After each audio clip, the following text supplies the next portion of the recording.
At every rally, it's the same passion. Senator Bernie Sanders railing against social inequality, galvanizing the crowd. Health care is a human right, not a privilege. Just days before the California Democratic primary, Sanders chose to visit Santa Ana on the outskirts of Los Angeles. 80% of the population here is Hispanic, and immigration reform is on everyone's mind. On day one, we will restore the legal status of the 1.8 million young people and their parents eligible for. Most of the supporters here are young Hispanics, attracted by the strident promises made by Sanders. His consistency. I see myself in him, like, going against the grain, fighting for what he believes in. So I think it's that, like, spark that really, that the youth see. Nicole Gaspar's mother arrived from Mexico 20 years ago and is undocumented, unable to vote. We all have the responsibility to speak out. My voice is my daughter's. I like the way Bernie Sanders talks to our community. As a Latino, as a Mexican, I feel attacked by our government. To win, Tio Bernie, or Uncle Bernie as the community nicknamed him, has to convince Hispanics to vote. Latino turnout is typically low, just 45%, especially among the young. But this time might be different.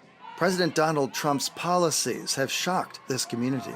I hope that it's going to be different because the immigration issue, the detention centers, all of that has come so close to home that now we're like 6 degrees of separation. Now as a Hispanic community, we know somebody in a detention center or know some immigrant or know. So now understanding that those causes hit home, we're more apt to go out and vote. We vote for causes that affect us. Fear is pushing some Hispanics toward a different candidate. President Obama's vice president, Joe Biden. At a Biden campaign event in downtown Los Angeles, the atmosphere is subdued, and the gathering is a small group. Days before the primary, Biden dispatched his wife, Jill, to woo the Hispanic LGBTQ community. Talking about the HIV/AIDS crisis, my brother passed away of AIDS. Joe can't be everywhere, so I come out and, I listen to the people in the LGBTQ community. I hear what they need and they want and they deserve. And so I'll take all this back to my husband, and when he becomes president, hopefully he can help make changes. Her husband's political experience and moderate stance reassure Hispanic voters like Gilmar Perdomo. I see someone who can reach across the aisle, right, which I think is really important. It's someone who is not completely on the left. No one's like radical or anything. It's somebody who's willing to work with everyone. Yeah, of course. Yeah. Since the 2016 presidential election, California has been the country's bastion of anti-Trump resistance. America is a great nation because it has great people. And today, as a result of you deciding to join us, we are that much greater. During this election cycle, a surge of immigrants has applied for U.S. citizenship in order to vote. On this day, 5,000 immigrants take their oath of allegiance in this exhibition hall, converted into a courtroom.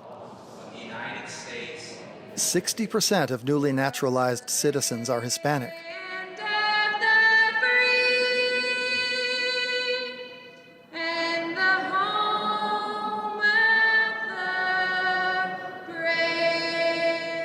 Alberto Pastor Chavez is deeply moved.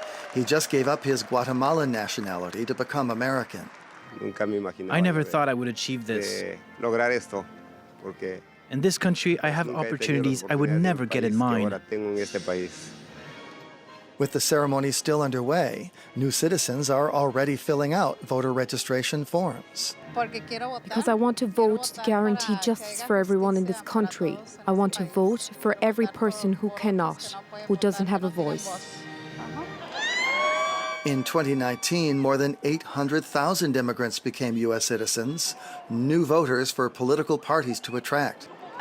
Outside the courtroom, campaigners tried to register as many Democratic voters as possible before the California primary.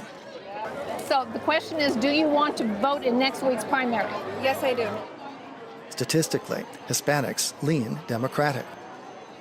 Voting to try to get the president out, get a new one.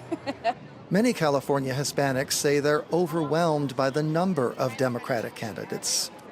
But they say after the primary, they'll unite behind the nominee to achieve their ultimate goal: beating Donald Trump in November.